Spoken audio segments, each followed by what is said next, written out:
Hello everyone, welcome to another session on introducing literature, and this is like a series of discussions that I'm going to make on module 2.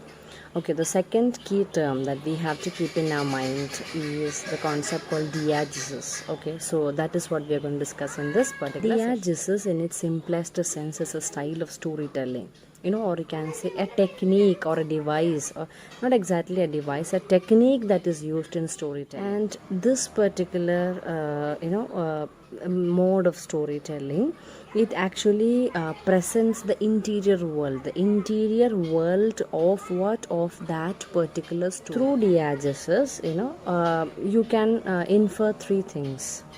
Is not in fact infer, that is what we actually get through diegesis.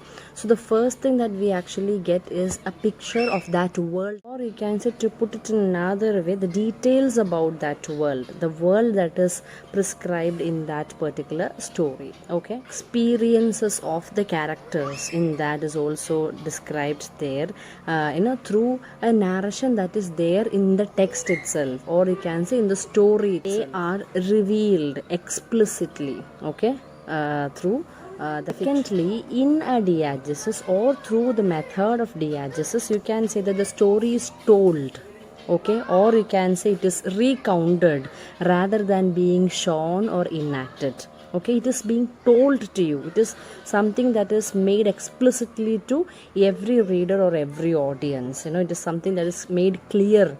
Okay, at times you can say that when you are trying to enact a particular incident or a set of or a sequence, at least at times certain audience might not be able to follow it. They have to derive that particular idea from that particular concept. So such a kind of a problem it is not there in diegesis. Okay.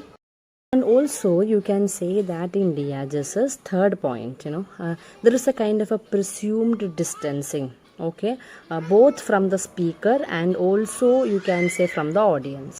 Distancing, or you can say kind of a detachment, okay, from the story of both the speaker and also the audience. So in short, in diegesis, the narrator tells the story. They are actually telling it, not that enacting it, or you can say that they are showing it, they are telling it. So something that is made crystal clear, the background is clear up there. There the narrator presents the actions of the characters, it is made clear to the readers and also to the audience. The easiest way in which you can differentiate between diegetic elements and non-diegetic elements is that diegetic elements are part of the story. Story means we are talking about the fictional, the fictional world. It is part of that. Okay, it is part of the entire narrative.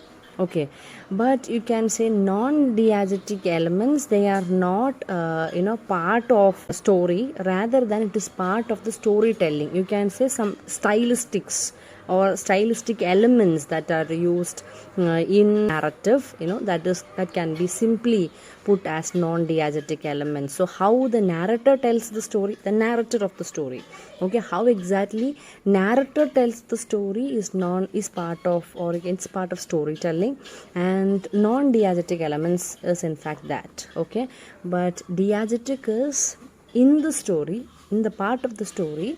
You can say that there are certain events that are narrated, that are being told. Okay, so that is what we call as. So you can say that diegetic elements, they are in fact placed within the story, okay, not part of the storytelling. So when we come to cinema, you can say that the internal world of story, and it is in fact being said by some characters, or you can say that any other sequence through which it is in fact being told to you, that is called as diegetic cinema. Okay, you can see it is basically about the experiences of the character, and that is in fact being told there.